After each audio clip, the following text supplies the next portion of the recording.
आज मैंने बहुत महत्वपूर्ण विषय पर आप सब लोगों को आमंत्रित किया है, तो मैं सर्वप्रथम आपका सबका बहुत धन्यवाद और बहुत शुक्रिया अदा करता हूं कि आप इतनी कड़कती हुई ठंड में जो है आज आपने हमें मौका दिया यहाँ पर आने का, मेरे घर पे विशेषकर। तो इसके लिए मैं आपका बहुत बहुत शुक्रिया अदा करता हूँ, धन्यवाद देता हूँ। अभी कुछ दिन से एक आध इशू पे, जहाँ से मैं विधायक हूँ सरधना से, चूँकि कई बार कुछ चीज़ें ऐसी होती हैं जिसमें कोई व्यक्तिगत अगर कोई बात हो तो उसमें बोला नहीं जाता। हम लोग सब लोग सार्वजनिक लोग हैं, तो परिवार सबके हैं, तो कोई परिवार से जब संबंधित विषय ना हो, अगर सामाजिक विषय में कोई दखल दे रहा हो, कोई सामाजिक ऐसी चीज़ें बोल रहा हो जिससे जनता प्रभावित हो रही हो, तो हम लोगों को फिर बोलना बनता है। मैं सर्वप्रथम आप सब लोगों से ये कहूँगा कि मैं जिस पेशे में हूँ, जो राजनीतिक जो हमारी पृष्ठभूमि है, हम लोगों ने छात्र राजनीति से अपनी शुरुआत की है और बहुत मेहनत और मशक्क़त से 2 बार चुनाव हारे और फिर जीते हैं। 2022 में एमएलए बनने का मौका मुझे मिला और ये इत्तेफाक कहिए, सहयोग कहिए या क्षेत्र कहिए, हम और हमारे प्रतिद्वंदी जो हमसे 2 बार पहले जीते थे चुनाव, जनता ने उन्हें चुनाव जिताया था। 2 बार वो चुनाव जीते तो हम लोग अपने क्षेत्र में काम करते रहे, फिर हम लोग जो है चुनाव जीते, पहले जनता ने उन्हें मौका दिया, फिर हमें मौका दिया। तो मैंने हमेशा कोशिश की है कि कोई ऐसी बात, कोई ऐसी चीज़ जिससे सामाजिक रूप से लोग ये कहें कि भाई ये बात आपने गलत बोली है, तो मैं कोशिश करता हूँ कभी ना बोलूँ। मैं तोड़ने वाली बात कभी किसी अपने उद्बोधन में, संबोधन में, जिससे जातियों में बंटवारा हो या कोई धार्मिक उन्माद फैले, मैं कोशिश करता हूँ मेरी ज़बान से कोई ऐसी बात ना निकले। और हम लोग जिस तरह की पॉलिटिक्स कर रहे हैं, तो हम एक अपने विचार पर अपनी एक पॉलिटिक्स कर रहे हैं। और किसी भी राजनीतिक व्यक्ति का राजनीति से पहले सामाजिक होना जरूरी है। अगर व्यक्ति सोशल और सामाजिक नहीं होगा तो आप ये पक्का मान के चलिए वो राजनीति में किसी को लाभ नहीं दे सकता।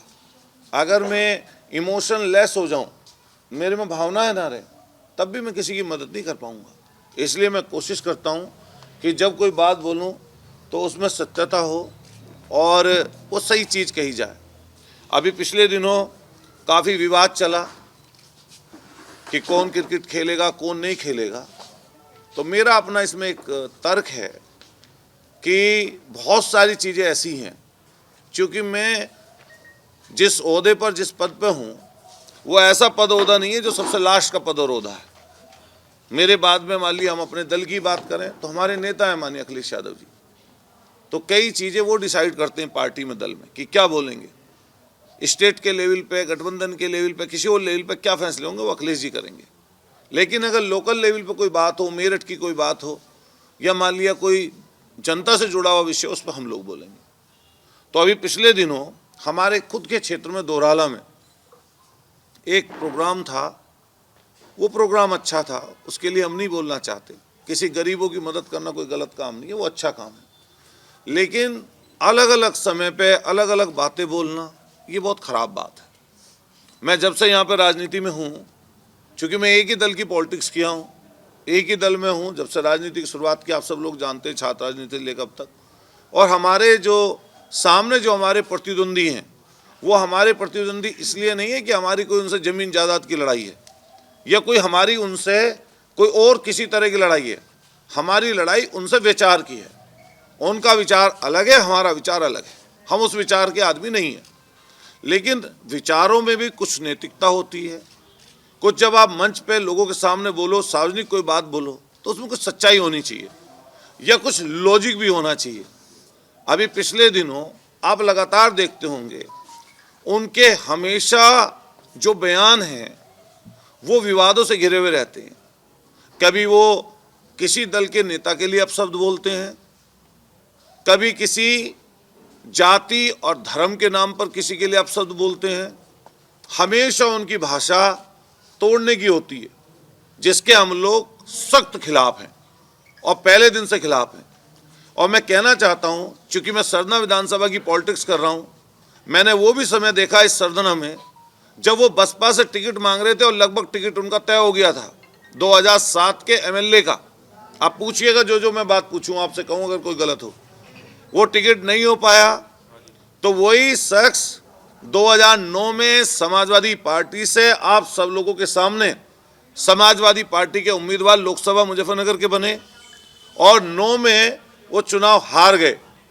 उसके बाद उनका यहाँ भी मन नहीं लगा, फिर उनका सीधा आगे बढ़े और आगे बढ़ने के बाद में उन्होंने भारतीय जनता पार्टी से 12 का टिकट पाया सरना विधानसभा से, उस चुनाव जीत गए। हमारे पास मौका था अपने आप को साबित करने का। हम छात्र राजनीति से गए थे पहले नंबर पे, वहाँ पर पहुँचे, 12 में हम चुनाव हारे। हमने 5 साल मशक्कत की, हम फिर चुनाव हार गए। वो फिर भारतीय जनता पार्टी से विजयी हुए 2017 में। भारतीय जनता पार्टी की सरकार बनी। सरकार बनने के बाद में उनके पास सारी वो साधन और सुख सुविधाएं थी जिससे वो लोगों का भला कर सके, लेकिन जनता ने हमें मौका दिया और 22 में मैं विधायक बन गया। ये सरना से संबंधित हिस्ट्री मैंने राजनीतिक आपको बताई। हमारे से पहले महान शख्सियत हुए रविंद्र पुंडीर साहब, वो उस क्षेत्र का प्रतिनिधित्व कर चुके हैं, जिनकी छवि, जिनकी ख्याति दूर दूर तक है। उनको लोग मानते हैं, आज भी मानते हैं, उनके मरणोपरांत भी मानते हैं उनको। लेकिन जो ये शख्स है हमारे यहाँ, ये पूरा का पूरा, पूरी की पूरी यहाँ और सब जगह धार्मिक उन्माद फैलाने का इनका मकसद है। चूँकि क्या हुआ पिछले दिनों, जैसे ये चुनाव हारे 2022 का, हम तो 2 बार हारे, हार पचाई, जनता में मेहनत की, जनता ने उसके बदले में हमें चुनाव जिताया। और हमने पहले दिन से ये बात कही कि हमारे लिए जनता फर्स्ट एंड लास्ट प्रायोरिटी हमारी जनता है। इनके लिए फर्स्ट एंड लास्ट प्रायोरिटी पैसा है, बेईमानी है, झूठ है, धार्मिक उन्माद है, इनके लिए ये है। और वो कैसे है उसको मैं आपको कुछ देर में जरूर बताऊंगा। लेकिन अभी जैसे जैसे इनके बयान आते जाते हैं आप देखते होंगे, कभी इनका बयान रामगोपाल जी के लिए आया, हमारे नेता हैं, फिर इनका बयान माननीय अखिलेश जी के लिए समय समय पर आता ही रहता है। हिंदू मुसलमान से संबंधित कभी कोई शब्द, कभी किसी तरह का शब्द का इस्तेमाल करते हैं। और जो लास्ट वाला शब्द था वो इन्होंने जो इस्तेमाल किया, आप उसकी तह तक नहीं गए। वो शब्द इसलिए इस्तेमाल किया, जो शाहरुख खान का नाम आया, वो लाइट में आने के लिए तो आया ही, लेकिन साथ साथ जो सिक्योरिटी है इनकी वो बनी रहे, इसके लिए उस शब्द का इस्तेमाल किया गया। और ये इस तरह की चीज़ें पहले भी करते रहे, वो मैं आपको बताऊंगा, आप उससे सहमत होंगे और आपको चीज़ें उसकी पता भी लगेंगी। ऐसा हुआ कि जैसे ही इन्होंने इस शब्द बोला और इस शब्द के ऊपर बहस छिड़ी, नेशनल मीडिया में चीज़ें चली, इंटरनेशनल मीडिया में चीज़ें गईं और बीसीसीआई ने कुछ फैसला भी लिया। हालांकि वो बातें सब दोहराने की ज़रूरत नहीं है, जो बातें हो चुकी ये बातें कि 1.5 साल पहले जिसकी वजह से, जिसके कारण से पूरा बांग्लादेश उबाल खा रहा था पूरा बांग्लादेश। और वहाँ पे जगह जगह सड़कों पे प्रदर्शन और हिंसक प्रदर्शन हुए, सैकड़ों लोगों की जानें वहाँ पर गई हैं। वहाँ की जो सर्वेसर्वा थी शेख हसीना जी, उनको वहाँ से छोड़कर भागना पड़ा। मैं तो सवाल करता हूँ, क्या एक बार भी किसी भारतीय जनता पार्टी के नेता ने इस बात पर सवाल जवाब किए कि आपने 1.5 साल से यहाँ पर, जिससे पूरा बांग्लादेश जला, जिसके कारण से, जिसकी वजह से वहाँ पे लड़ाई चल रही है, क्या उसके ऊपर आपने सवाल उठाया? उसको आपने यहाँ पर क्यों रखा हुआ है? उसको यहाँ से क्यों दूसरी जगह नहीं भेजा? जब ये लोग हिंदू और मुसलमान की बात करते हैं, हमेशा हिंदू और मुसलमान की चर्चा करना चाहते हैं, जनता के जो मुद्दे हैं उनसे ध्यान हटाने के लिए ऐसी चीज़ें करते हैं। तो आप किसी मुस्लिम कंट्री में उनको भेज देते या भिजवा देते, आपके पास चारा था, आप भेज देते। एक दिन भी जो लोग हमारे यहाँ से ट्रेड करते हैं बांग्लादेश से, मैं तो कोडीन सिरप पर अभी सवाल उठा के आया हूँ। इसी बॉर्डर से कोडीन जाती थी, कोडीन सिरप दरिया पार होते हुए कौन कराता था पार? क्या बिना बॉर्डर के, बिना किन्हीं सेंट्रल फोर्सेस के क्या वो सप्लाई कोडीन सिरप हो जाती बांग्लादेश? जिसके ऊपर पकड़े गए शुभम जायसवाल, टाटा, वो सिपाही, और जगह जगह गाजियाबाद, जगह जगह मुकदमे दर्ज हुए, इन्हीं के मार्फत हो रहे थे ना। उस पर एक सवाल कभी पूछा हो, बोला हो तो ये बता दें। क्यों नहीं बोलेंगे? बोलेंगे इसलिए नहीं, भारतीय जनता पार्टी से जुड़े हुए लोग हैं। इस हिंदुस्तान में जो बड़ी बहस हो रही है एक ऐसे उद्योगपति पर जिसका सब लोग नाम जानते हैं, जो एयरपोर्ट, पोर्ट, हर जगह जिनकी दखलंदाजी है, आदरणीय प्रधानमंत्री जी के नज़दीकी माने जाते हैं, गुजरात से आते हैं, जब वो झारखंड, छत्तीसगढ़ में अलग अलग जगह प्लांट लगाकर बांग्लादेश को सप्लाई कर रहे हैं बिजली, उसके ऊपर सवाल ये क्यों नहीं उठा रहे हैं? इनको उठाना चाहिए था उस पर सवाल। फिर पाकिस्तान बैन है हमारे यहाँ, पाकिस्तान के लोग क्रिकेट नहीं खेल सकते, लेकिन अगर कोई सीरीज आती है इस तरह की, जिस सीरीज में कुछ ऐसी चीज़ें हों कि मान लिया अलग अलग देशों की टीम हो, किसी पोल में वो हो, किसी ग्रुप में वो हो, किसी ग्रुप में वो हो, उसके मैच अंतर्राष्ट्रीय होते हैं। लेकिन बीसीसीआई ने जो सूची सौंपी होगी, उसी सूची के आधार पर क्या नाम उस खिलाड़ी का नाम आया होगा। लेकिन ये भी अच्छा हुआ कि बीसीसीआई ने उसको बैन कर दिया। ठीक है, वो बात भी अब ये लोग नहीं बोल पाएंगे, बोल इसलिए नहीं पाएंगे वो वाली बात क्योंकि वो भी चीज़ अलग हो गई। ये भी नहीं बोल पाए कि जूही चावला भी हैं, उसके हस्बैंड भी हैं उस कंपनी में, उसकी बात भी ये लोग नहीं बोल पाएंगे।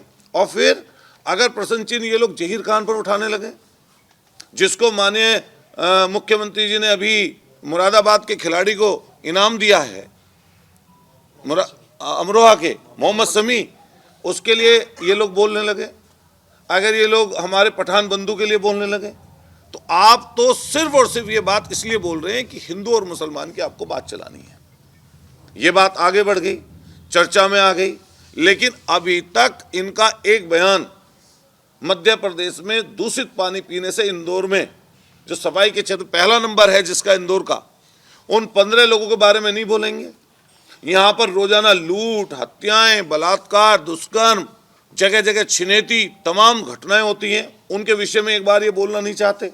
खेती किसानी पर बोलना नहीं चाहते, महंगाई पर बोलना नहीं चाहते, गरीबी पर बोलना नहीं चाहते, शिक्षा स्वास्थ्य पर बोलना नहीं चाहते, लेकिन सिर्फ और सिर्फ ऐसा विषय जिससे जनता का ध्यान भटकाना हो और अपना स्वार्थ सिद्ध हो जाए, ये काम इन्होंने किया। अभी मैं जो आपके सामने कागज लेकर आया हूं, ये हिंदू मुसलमान की बात लगातार बोलते हैं। ये लगभग 12-15 कंपनियां हैं जिनमें ये या तो डायरेक्टर हैं, या तो ये डायरेक्टर हैं, और या इनकी पत्नी डायरेक्टर हैं, या इनकी साली डायरेक्टर है। और जो आपने टीवी पर देखा होगा, पहले भी चर्चा कई बार रही, जिस कंपनी का नाम लेते हैं अल दुआ फूड प्रोसेसिंग यूनिट, ये अलीगढ़ की है, ये सेकंड नंबर पर इस पर लिखी हुई है। इसके अलावा अल अनम नाम से भी है एग्रो फूड्स प्राइवेट लिमिटेड। ये बाकायदा, ये मैं आपको दिखा रहा हूँ एफिडेविट इनका, ये गोल घेरे वाला।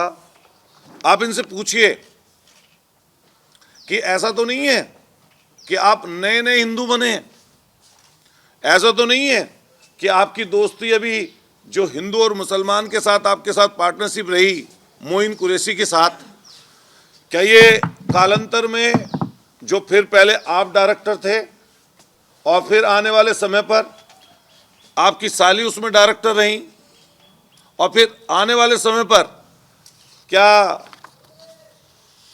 गोपनीय रूप से उसमें आपकी अब भी साझेदारी है या नहीं है? आप गौर से देखिए इसका चेहरा, इस व्यक्ति का चेहरा, ये इन्हीं का ही फोटो है 2006 का, और ये बाकायदा इनका एफिडेविट है 25,000 रुपये के स्टाम्प पेपर पर। और इसमें अलदुआ फूड प्रोसेसिंग प्राइवेट लिमिटेड द्वारा डायरेक्टर संगीत सोम पुत्र श्री ओमवीर सिंह जी, निवासी 64 कौशाम्बी नगर गाजियाबाद, इसके दूसरे पार्टनर हैं इसी में मोइनुद्दीन कुरैशी पुत्र श्री साहुद्दीन, निवासी 3 खुर्जा के रहने वाले हैं। ये एक हैं रावत हैं कोई, ये इसमें है, ये फॉर्म नंबर 32 आता है। इसमें आप देखिए, ये ऐसे ही नहीं है, मैं बाकायदा प्रूफ लेकर बैठा हूं। और मैं जनता से भी कहना चाहता हूं आपके माध्यम से कि ऐसे लोगों के किसी दिखावे ना आए, ये लोग पीछे से क्या हैं, इनका काला चिट्ठा क्या है, ये भी जनता को समझना चाहिए। एक तरफ ये लोग बीफ फैक्ट्री में, मीट की फैक्ट्री में डायरेक्टर बने हुए हैं, उससे ये लोग पैसा कमाए हैं।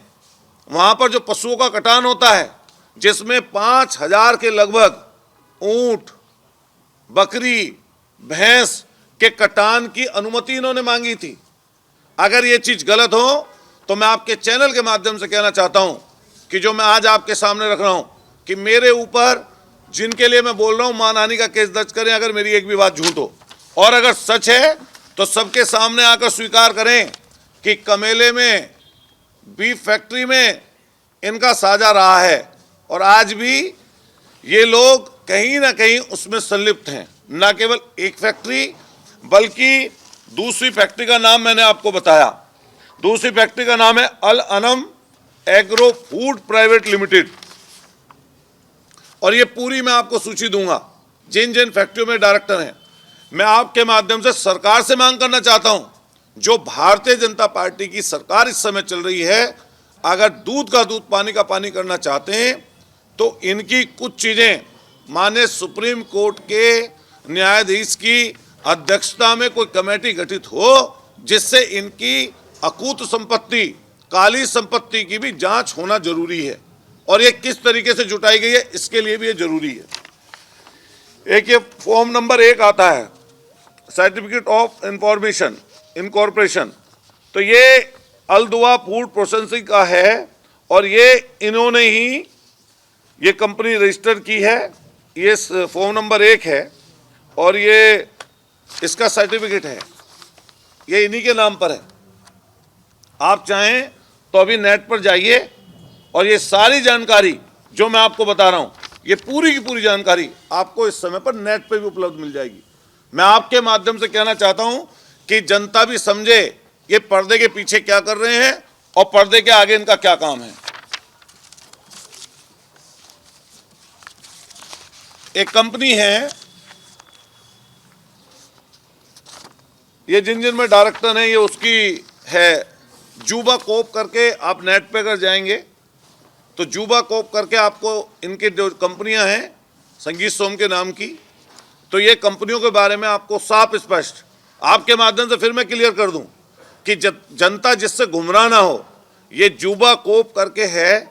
आप यूट्यूब पर जाइए या सर्च करिए गूगल पे जाकर, तो आपको कंपनी में और इनका नाम डालेंगे तो जिस जिस कंपनी में ये इनकी पत्नी और सारी जहां पर भी डायरेक्टर हैं उसकी जानकारी आपको पूरी की पूरी स्वतः ही मिल जाएगी।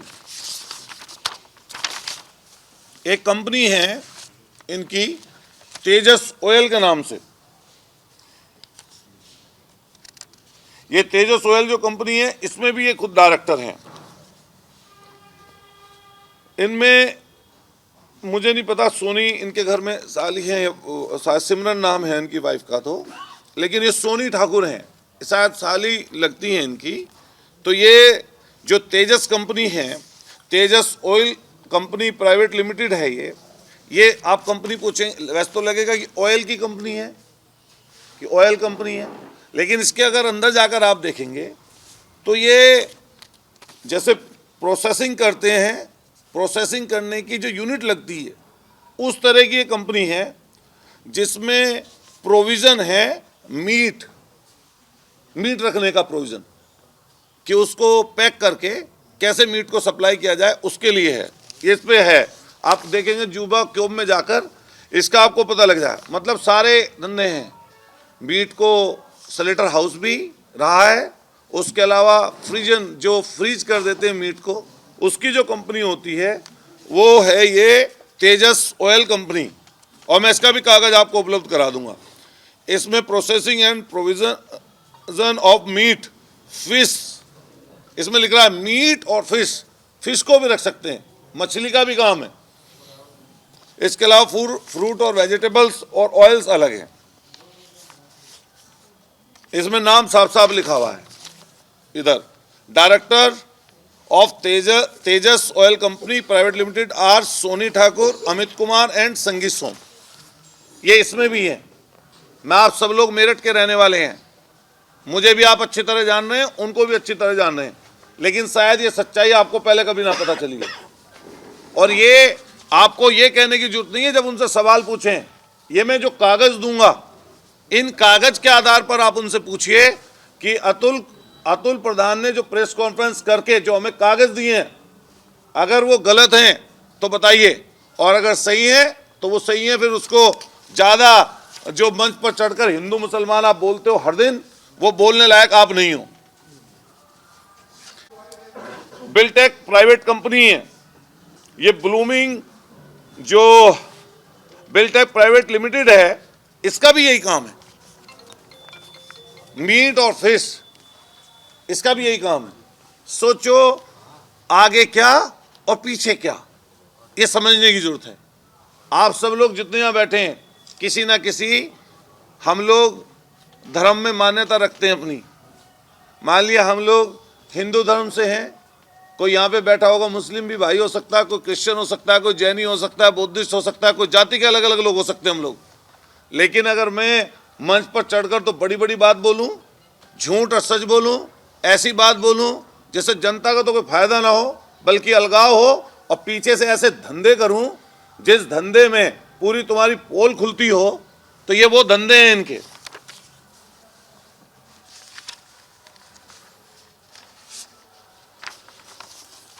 ये अलग है, ये बिल्डर्स की है, ये बिल्डर की कंपनी है, इसमें भी ये डायरेक्टर हैं। ये सिमरन ठाकुर हैं और संगीत सोम 2 डायरेक्टर हैं। ये बिल्डिंग का काम होता है इनके यहाँ। ये फिल्म भी बनाने की कंपनी इन्होंने बनाई थी। ये फिल्म मेकर भी हैं। शायद रोल मिल जाए इन्हें, ईश्वर करे एक रोल इन्हें भी मिल जाए उसमें। मैं कहूँगा मुंबई के लोग अगर किसी को पकड़ना है कि आगे पीछे क्या है, आगे से क्या पीछे से क्या, तो जरूर हमारे यहाँ एक है जिसको आप अपनी नाटक कंपनी में भर्ती कर सकते हो। अच्छा नाटक कराना हो, झूठ बुलवाना हो और हिंदू मुसलमान का झगड़ा लगाना हो, किसी को बांटना हो, झूठी सच्ची चीज चलानी हो, फर्जी मुकदमों में जेल भिजवाना हो, फर्जी मुकदमे लगवाकर धाराएं घटवानी बढ़वानी हो, जमीन जायदाद का कोई काम हो, कोई किसी के पास मीट को रखने के लिए कोई जगह ना मिल रही हो, किसी की मछली कहीं पाल रखी हो कि लंबे समय तक फ्रीज करनी हो, तो वो भी काम। अभी और भी कारनामे हैं कि जो शराब वाली तो पता ही नहीं चली, शराब वाली कहाँ गई भाई? शराब वाली भी तो फैक्ट्री है, वो उसमें भी तो है ये। नहीं मैं बता रहा हूं, ये बेवरेज कंपनी है,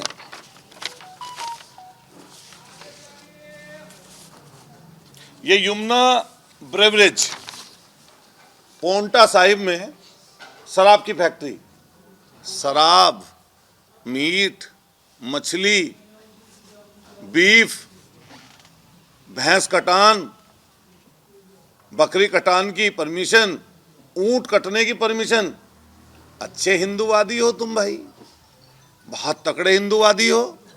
मोइन कुरैशी अब तो चला गया बेचारा, लेकिन सबसे बड़ा बीफ एक्सपोर्टर, उसकी कंपनी में डायरेक्टर, उसके साथ इकट्ठे मिलकर बीफ फैक्ट्री चलाएंगे और यहां पर आकर लोगों को गुमराह करेंगे, हिंदू और मुसलमान के नाम पर बेवकूफ बनाएंगे जनता को। मैं सरकार से मांग करता हूं कि सरकार तुरंत के तुरंत जांच करे इस चीज के ऊपर। ऐसे लोगों के ऊपर जांच होनी चाहिए सरकार की तरफ से, और जांच ऐसी होनी चाहिए जिसमें दूध का दूध पानी का पानी हो जाए। ये इसलिए जरूरी है, इसलिए जरूरी नहीं है कि राजनीति में कौन बड़ा होगा कौन छोटा, ये इसलिए जरूरी है कि इंसानियत जिंदा रहे। ये इसलिए जरूरी है कि यहाँ जो हमारी गंगा जमनी तहजीब है वो कहीं ना कहीं यहाँ पर जिंदा रहे। और हम तो सीधा कहते हैं कि कोई गलत करे, कोई गलत काम करे, किसी तरह का गलत करे, उसके खिलाफ जो आपको कार्रवाई करनी है आप कार्रवाई करिए, हम कभी उससे पीछे नहीं हैं। अगर कोई हमारा हिंदू भाई या कोई मुस्लिम भाई अगर कोई किसी तरह की गलत चीज में, हिंदू मुसलमान कोई अगर शामिल है, उसके खिलाफ सरकार जो काम करती है हम उसके खिलाफ कभी नहीं जाएंगे। लेकिन ऐसे बेरूपिया और कम से कम ऐसे लोग जो सिर्फ और सिर्फ झूठ के ऊपर टिके हुए हैं, जिनकी पूरी सियासत कभी बसपा, कभी सपा, कभी भाजपा, कभी लोकदल के लिए अपशब्द बोलना, कभी किसी दल पार्टी के लिए कुछ बोलना, कभी किसी नेता को डेढ़ जिले की पार्टी किसी पार्टी को बता देना, ये इनकी चीजें हैं। इनकी कम से कम लोगों को पता चले। यही यमुना ब्रेवरेज मैं अभी कुछ दिन बाद और खोलूंगा चीजें। इसको इन्होंने 2017 में किसी एक व्यापारी को किसी ने व्यापारी बेचने के लिए निकाला अपनी शराब फैक्ट्री को, पोंटा चड्डा जो पोंटा साहिब में थी, बेचने के लिए निकाला तो किसी से मोटी रकम करोड़ों में ले ली और लेने के बाद में उसको एग्रीमेंट कर दिया। जब वो उसको लेने के लिए उसकी रजिस्ट्री या कुछ कंपनी को मालिकाना हक लेना था तो उसके ऊपर फर्जी मुकदमा करा दिया और उसकी रजिस्ट्री किसी और को करा दी और एग्रीमेंट वाले को भगा दिया मुकदमा लगाकर। वो भी आएगा मौका, वो भी हमारे संपर्क में है। और मैं आपके चैनल के माध्यम से कहना चाहता हूं कि जो भी इस तरह के लोग हों, जो इनके सताए हुए हों, जिनकी ज़मीनों पर उल्टा सीधा दबाव डालकर इन्होंने कब्जे कराएं, जिनके साथ ये शामिल हों, हम लोग उनके लिए तत्काल बैठे हैं। हमें उसकी सूचना दें, हम जरूर उस मुद्दों को जनता के सामने जरूर रखेंगे। ये इसके आगे की तरफ 2013 में जब ये 12 में विधायक बने, पहला हमला होता है इनके ऊपर। 2012 में सरकार बनी, शायद 12 के लास्ट में या 13 में, उसमें मुझे कंफ्यूजन है, लेकिन किसी साल में ये अपने ईश्वर करे हम और वो और भी लोग सही सलामत रहें। ईश्वर 100 साल सबको जिलाए और लड़ाई सही सलामत की सही की है। हम भी सही रहें, वो भी सही रहें, जनता के लिए काम करें, वो भी करें, हम पे जो हो सकता हम भी करें, लेकिन झूठ फरेब तो नहीं चलेगा। पहला हमला हुआ इनके ऊपर, आप पता करिएगा उनसे। जब आपको हाई कोर्ट से सुरक्षा मिली तो क्या कहकर इन्होंने सुरक्षा ली? इन्होंने सुरक्षा ली कि मैं गौ रक्षक हूं और मैं गौ रक्षा करते हुए कुछ लोग ऐसे हैं जो मुझसे नफरत करते हैं, मेरी हत्या करना चाहते हैं। हाई कोर्ट में इन्होंने ये एफिडेविट लगाया और इनको हाई कोर्ट से वाइस श्रेणी की सुरक्षा मिल गई। आज तक वो केस लंबित है।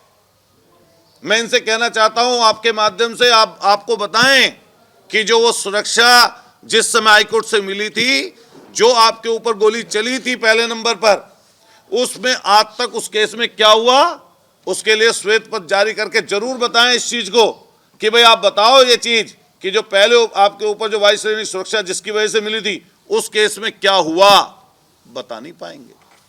और फिर सोचो, जैसे ही 17 की सरकार बनी, जो बीच में धमकी आई, कैसे आई, जांच कर ले सरकार, दूध का दूध पानी का पानी कर दे। लेकिन आप तो सब मेरठ के रहने वाले हैं। कैंट जगह कैसी है? कैंट है अति सुरक्षित क्षेत्र, जो मिलिट्री का एरिया है, उसी जगह पर इनकी कोठी है। सोचो, प्रचंड बहुमत की भारतीय जनता पार्टी की सरकार, प्रचंड बहुमत की, उसमें ये सत्ताधारी, उसी सत्ताधारी पार्टी के विधायक। और विधायक कैसे? मैं इसलिए कह रहा हूं, आपको लोगों को पता चलनी चाहिए बात। और मैं आपसे कह रहा हूं कि जो आप ये सच्चाई जरूर दिखाइए और बताइए। प्रचंड बहुमत की सरकार, सत्ताधारी पार्टी के विधायक और कैंट का अति सुरक्षित एरिया, एक सत्ताधारी पार्टी के विधायक पर, जिस पर Z+ की सुरक्षा सीआरपीएफ की, उस समय Z+ की सुरक्षा सीआरपीएफ की केंद्र की थी। और यह भी ध्यान रखना, उसी समय वाइस श्रेणी की सुरक्षा उत्तर प्रदेश से हाईकोर्ट वाली भी थी। दोनों सुरक्षा चल रही थी तब भी। कैंट का क्षेत्र, सत्ताधारी पार्टी, उसी सत्ताधारी पार्टी के विधायक, Z+ की सुरक्षा, और हमला हो जाता है। हालांकि वो गोबर से सना हुआ था, जो वो ग्रेनेड था, वो खुट्टल ग्रेनेड था। वो ग्रेनेड पता नहीं कहां पड़ा, उसकी पिन उसके छत के ऊपर मिली थी। अभी मुझे याद है, अखबार में छत के ऊपर मिली रखी हुई उसकी पिन। आज तक वो केस नहीं खुला। ये आज तक उसके लिए कहीं गए, किसी अधिकारी से वार्ता की? उसकी सच्चाई मैं आपको बता दूं। आज उसकी सच्चाई ये है कि उस समय के मौके के तत्काल एएसपी, नाम नहीं लेना चाहता मैं, अब जिले के कप्तान है एक के, उसके ऊपर ये केस था। सदन में कौन एएसपी था आप पता कर लेंगे। उस समय उन्होंने वो केस खोल दिया था, लेकिन सरकार ने सिर्फ और सिर्फ इसलिए कि सरकार की फजियत होगी, वो केस को दबा दिया गया। मैं कहना चाहता हूं आप सब लोगों से कि उस केस का क्या हुआ कि एक विधायक के ऊपर ग्रेनेड से हमला हो, जिसके ऊपर Z+ की सुरक्षा है। बताइए कितना बड़ा प्रश्न चिन्ह सरकार के ऊपर उठता है। गोलियां चली, खुलासा नहीं हुआ। हम चाहते हैं कि खुलासा होना चाहिए उसका। अब जैसे ही बांग्लादेश की और ये शाहरुख खान वाली बात आई, इसके पीछे से फिर एक धमकी आई। धमकी आई है बांग्लादेश से व्हाट्सएप के नंबर पर, इनके पीए पर, सुनिश्चित करे सरकार कि किसी जनप्रतिनिधि के साथ कोई अनहोनी ना हो, उसकी सुरक्षा पुख्ता की जाए। हम मांग करते हैं आपके माध्यम से, उनकी सुरक्षा से कोई खिलवाड़ नहीं होना चाहिए। ये बात तो सही है, उनकी या किसी भी जनप्रतिनिधि की, आम आदमी की भी सुरक्षा करने का इंतजाम सरकार का है। लेकिन जब बांग्लादेश से धमकी आ गई, किसी ने बताया, एक अधिकारी ने, नाम नहीं लेना चाहते हम, एक अधिकारी ने हमसे बताया, जानकारी दी, इसी सरकार के अधिकारी ने, नाम ले देंगे तो बेचारे का नुकसान हो जाएगा। उसने बताया कि अब रिव्यू होने वाला था सुरक्षा का, और रिव्यू में सुरक्षा शायद चली जाती। तो ऐसे मौके पर जो बांग्लादेश से धमकी आई है, जिस भी व्यक्ति ने धमकी दी है, कम से कम ये जरूर खुलासा होना चाहिए। अच्छा, आप ही तो सब पत्रकार साथी बैठे हैं, अभी एक भारतीय जनता पार्टी के नेता थे, उनके ऊपर धमकी आई, धमकी ऐसी निकली, खुद ही दिलवा ली थी अपने आप को। पता है, नाम नहीं लेंगे मैं, क्योंकि वो हमारे नाराज हो जाएंगे, नु कहेंगे भाई नाम बोल दिया प्रेस कॉन्फ्रेंस में। अभी ये आपके कंकरखेड़े थाने में क्या हुआ था, कहीं आई थी व्हाट्सएप से किसी को धमकी, खुल तो गया था केस, सबको पता है, तो खुल जाए केस। और जो इसमें दोषी हो, अगर मान लिया धमकी सही है तो सुरक्षा आपके पास है ही।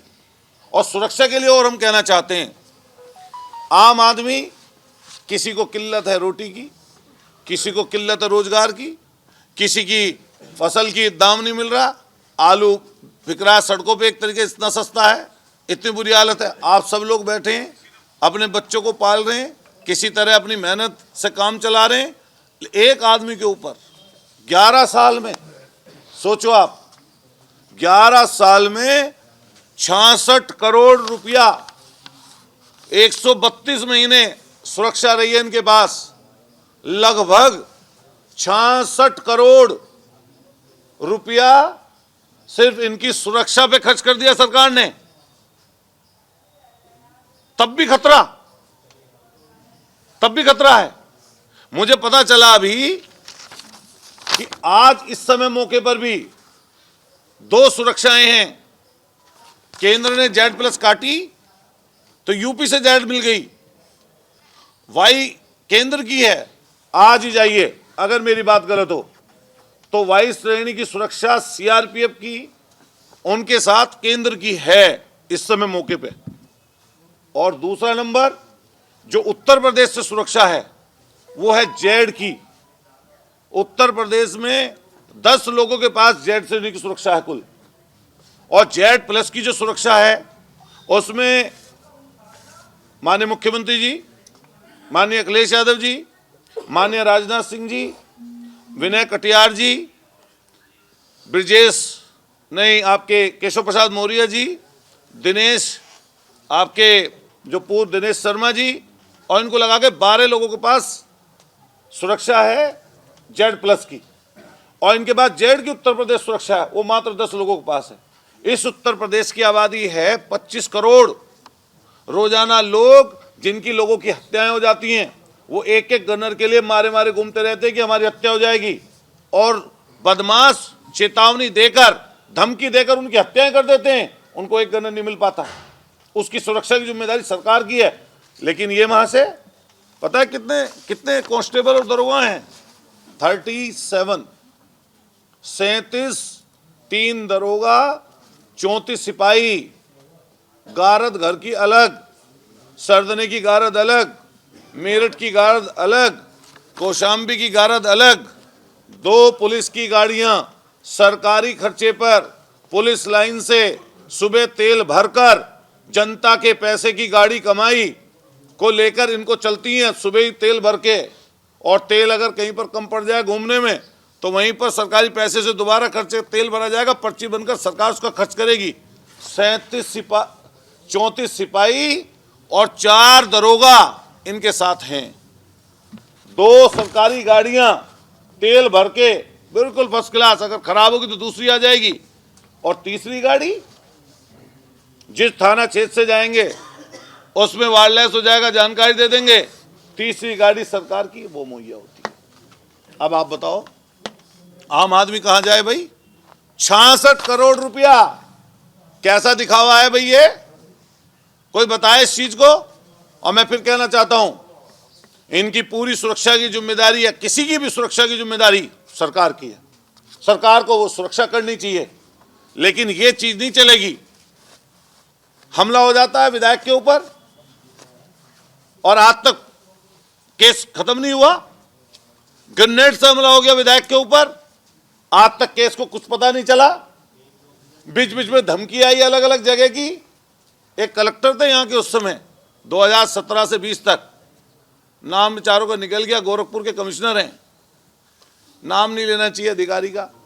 पता चला, इतना डरा दिया इन लोगों ने, पता नहीं ये कर दिया, इतना झगड़ा करा देंगे, महापंचायत करा देंगे। वो कलेक्टर टेंपो में बैठ के इनके घर पहुंच गए। कलेक्टर डरा दिया उसको बेचारे को। सोचो आप, ये काम है इनका, इस तरह की बातें करते हैं।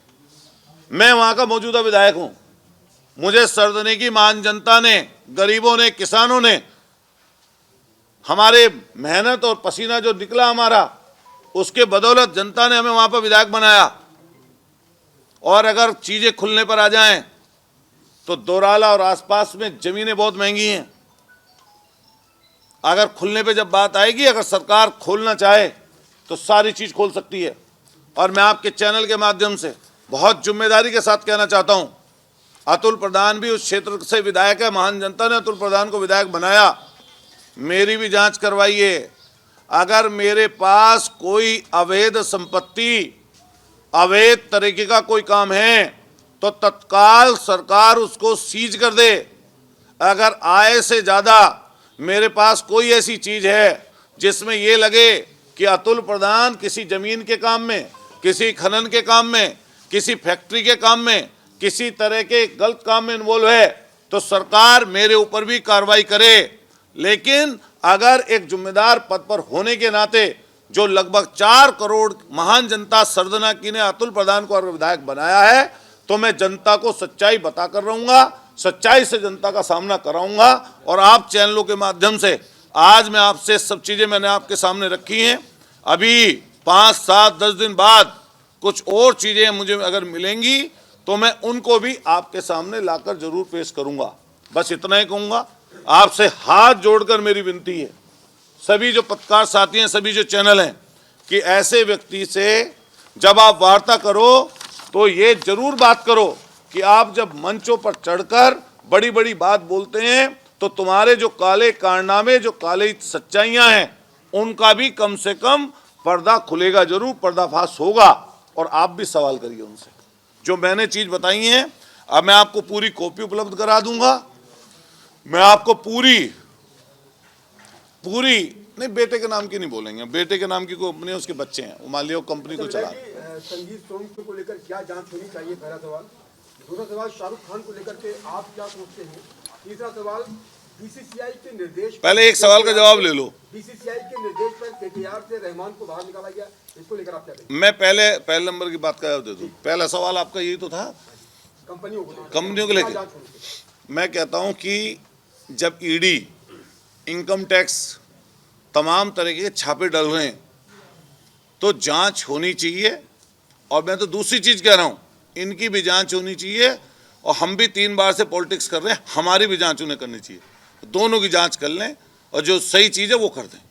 दूसरी चीज़, शाहरुख खान जी के लिए हमें ये कहना है, और मैं इनको भी जी लगा कर बोला हूँ, तो शाहरुख खान क्योंकि उम्र में भी ज़्यादा हैं, इसी देश की सरकार ने उनको बड़ा जो है राष्ट्रीय पुरस्कार उनको मिला है। और अभी ये घटना घटी थी शायद कुवैत या कोई से देश में, कतर में, वहाँ से भी जब देश की सरकार उन जिनको फांसी दे दी गई थी हिंदुस्तान के नागरिकों को, तो वहाँ से भी लाने का उन लोगों को काम किया, सहयोग किया। और वो उनके लिए बस मैं इतना कहना चाहता हूँ कि वो इस देश के नागरिक हैं और गलत और सही वो संविधान के हिसाब से चलेगा। अगर संविधान के अनुरूप अतुल प्रधान या हमारे सामने वाले या शाहरुख खान काम करते हैं तो वो देश के सच्चे और अच्छे नागरिक हैं, और अगर उसके विपरीत जाके करते हैं तो चाहे वो अतुल प्रधान हो या कोई और व्यक्ति हो, उसके खिलाफ एक जैसी कार्रवाई होनी चाहिए। अच्छा, बीसीसीआई के निर्देश टीम से रहमान को जिस तरह से निकाला गया, इसको लेकर आप क्या राय रखते हैं? हमारी राय ये है इसमें कि बीसीसीआई चाहे और देश की सरकार चाहे पूरे बांग्लादेश से सारे संबंध तोड़ ले, आज तोड़ दे संबंध। और बीसीसीआई ने अगर सीधे एक ही खिलाड़ी के लिए क्यों कहा, हम तो कह रहे हैं कि अगर आपको बीसीसीआई को और देश की सरकार को संबंधी तोड़ने तो सारी ट्रेड उनसे बंद कर दीजिए और खेलना बंद कर दीजिए, उसमें वो भी आ जाएगा।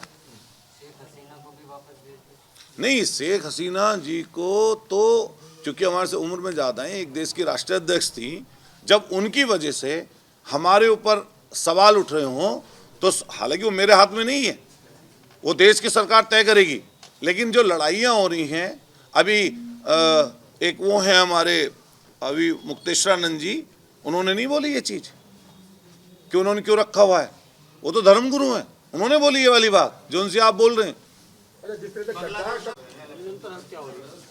हम सीधा ये कहना है कि देश की सरकार को संज्ञान लेना चाहिए। मैं सदन में बैठा हुआ था, माननीय नेता प्रतिपक्ष के पीछे, माननीय मुख्यमंत्री जी ने सामने से कहा कि नेता प्रतिपक्ष को प्रस्ताव करना चाहिए, निंदा प्रस्ताव, कि बांग्लादेश में जो हमारे हिंदू भाई की हत्या हुई वो गलत हुई। हमने तत्काल खड़े होकर ये बात कही कि अभी के अभी हम प्रस्ताव करते हैं कि बांग्लादेश में जो हमारे हिंदू भाई की हत्या हुई, अल्पसंख्यक हिंदू समाज की हत्याएं हो रही हैं वो गलत है, उसके खिलाफ देश की सरकार को काम करना चाहिए। विधायक जी, आपने जिसमें से अलदुआ भी थी, हाँ, पहले भी आपकी पार्टी के जो वरिष्ठ नेता हैं आजम खान, उन्होंने भी सवाल उठाए थे संगीत सोम के खिलाफ इसी कंपनी को लेकर। तो उस समय संगीत सोम ने सफाई देते हुए बताया था कि वो कंपनी पहली बेच दी गई है, उसमें उनका लैंड था। दूसरी, आपने तेजस की बात करी, तो तेजस की जानकारी है वो ये है कि वो जूस और कोल्ड ड्रिंक बनाने का काम करती है। नहीं, इसमें नहीं, वो सुनो, ऐसा तुम्हारे पास कहीं से सूचना आ गई होगी, वो बात अलग है, लेकिन मैं तुम्हें बता रहा हूँ, वो नाम तुम्हें वो जरूर लेना था तो ले लिया तुमने नाम, इसीलिए तो है माहिर। तो मैं इसीलिए आपसे कहना चाह रहा हूँ, वो उनके कहने से मेरे कहने से कागज नहीं मिट जाएंगे, वो डायरेक्टर है उसमें, मैं इसीलिए तो कागज उपलब्ध करा रहा हूँ। जहाँ से आपके पास सूचना आई है उनको ये वाला उनके फोटो का मैं निकाल दूँ जरा। नहीं, वो तो अखबारों में कटिंग छपी है ये, हालांकि उसमें बाल असली थे इनके। नहीं, खोल लो, ये बाल असली थे उनके उस समय, अब जो है वो हैदराबाद से लगा के आए हैं, इसलिए पहचान में ना आया तो देख लेना। अब वाले बाल नकली हैं, ये पता आपको नहीं, ये पुराने वाले बाल हैं। हाँ, जांच नहीं इनकी, जरूरी थे उनको। बता रहा हूँ, नहीं, स्मार्टनेस तो होनी चाहिए इंसान में, स्मार्टनेस अच्छी है, लेकिन गरीबों की स्मार्टनेस मत छीनो ना। मैं अभी ये जोन सी वो फोटो कह रहे थे वो मैं भी दिखा दूं इनको, कहाँ गई वो,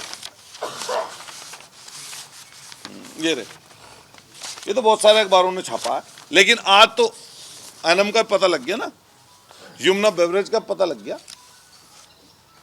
ये है फोटो पुराना, ये Som director of Aligarh meat processing unit documents, ठीक है। Sangeet Som is a meat exporter to,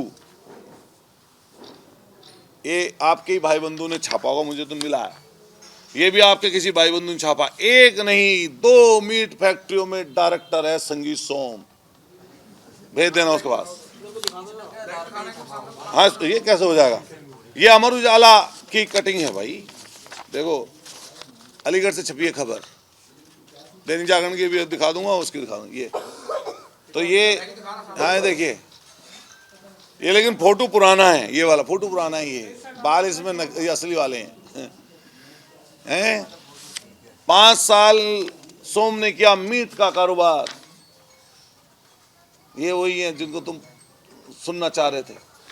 तो विधायक जी, जो अभी बांग्लादेश से कंपनी आई है, अरे वो तो बेचारे खुद प्रताड़ित हैं। विधायक जी, अभी जो बांग्लादेश से कंपनी आई है, वो नहीं, उनसे पहले हमारे पास थे कागज। क्या ये रिन्यूअल प्रोसेस है जो सुरक्षा है उसके लिए? नहीं, वो मैं फिर कहना चाहता हूँ, 66 करोड़ रुपए एक व्यक्ति के ऊपर सरकार ने खर्च कर दिए 11 सालों में, प्रति महीने लगभग 40 से 50 लाख का खर्चा सिर्फ एक व्यक्ति की सुरक्षा पर सरकार खर्च कर रही है। और फिर इसमें भी अगर इजाफा करना है तो मैं माननीय प्रधानमंत्री जी से रिक्वेस्ट करूंगा कि इन्हें एसपीजी कवर दें और एसपीजी कवर देकर इनकी सुरक्षा का इंतजाम सरकार करे, क्योंकि अब प्रधानमंत्री जी के अलावा तो किसी के पास एसपीजी है नहीं। तो प्रधानमंत्री जी को एसपीजी कवर दे देना चाहिए या इनसे कह देना चाहिए कि आप अपने घर रहो, या ऑस्ट्रेलिया वाले घर रहो या फिर यहाँ वाले घर रहो, जो उनसा करिए। लगातार जो इस तरीके अच्छा, ये एक बोलते हैं स्लीपिंग सेल, तो ये जो पीछे से पर्दे के पीछे से काम करने वाले लोग हैं ना, मान लिया उसमें अगर कारोबार चल रहा होगा तो चला रहे होंगे, ले रहे होंगे पैसा उससे, इसका तो सरकार जांच करे। रामराज चल रहा है उत्तर प्रदेश में, फिर ये जांचें खुल क्यों नहीं पा रही हैं? हे राम, क्या बात आपने कर दी। भगवान राम जी का नाम लिया, लेकिन इनके लिए तो भगवान सिर्फ राम जी का नाम, इनकी राजनीति चलाने के लिए हमारे लिए वो आराध्य हैं और हमारे लिए पूजनीय हैं। हम लोग भगवान राम जी को मानते हैं, लेकिन ये जांच करें इसकी। सेना हिंदुस्तान में एक है जिस पर हम सब लोग प्राउड करते हैं, हमारी देश की सेना, उस पर हम लोग प्राउड करते हैं। उसके लिए हम लोग कुछ भी कर जाने की क्षमता, उसके लिए हमारे मन में श्रद्धा है। ये जो उन्होंने सेना बना रखी है, ये लोगों को डराने के लिए, धमकाने के लिए, लोगों को नीचा दिखाने के लिए, जात धर्म की लड़ाई कराने के लिए सेना बना रखी है।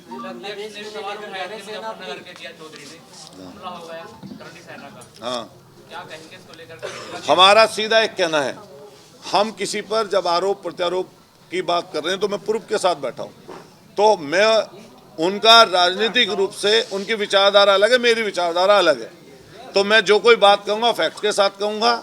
और कोई हमारी उनसे इंडिविजुअल कोई लड़ाई नहीं है, हमारी कोई लड़ाई उनसे कोई ज़मीन जायदाद की नहीं है, ना उनके घर परिवार की मेरे घर परिवार से लड़ाई है, न मेरे उनके परिवार से कोई लड़ाई है। तो हम जो बात कह रहे हैं वो जो हमारे प्रतिद्वंदी हैं, पूर्व के विधायक हैं, उनके जो बोलने में और काम उनका करने में जो अंतर है उसको हम बता रहे हैं। विधायक जी, संगीत सोम कंपनी बेचने के कागज आप दे दिए थे, फिर इस बात को क्यों उठाया गया? मतलब अच्छा, ये आपने बहुत अच्छा सवाल किया। मैं 10 कत्ल कर दूं और कत्ल करने के बाद में कहूं अब तो मैं हो गया बस छुट्टी, अब तो मैंने 10 साल की सजा काट ली, तो मैं तो कातिल हुई नहीं। भैया बहुत अच्छी बात कही आपने। भाई वो ये बताए ना, मीट कारोबार में थे या नहीं थे?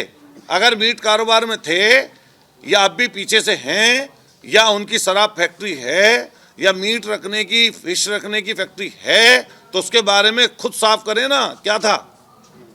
अगर किया है काम तो बता दें, कितना बीफ भेजा, एक्सपोर्ट किया, बताएं। नहीं, मैं कतई डाउटफुल नहीं हूं। आपकी शादी होगी, आपको बधाई।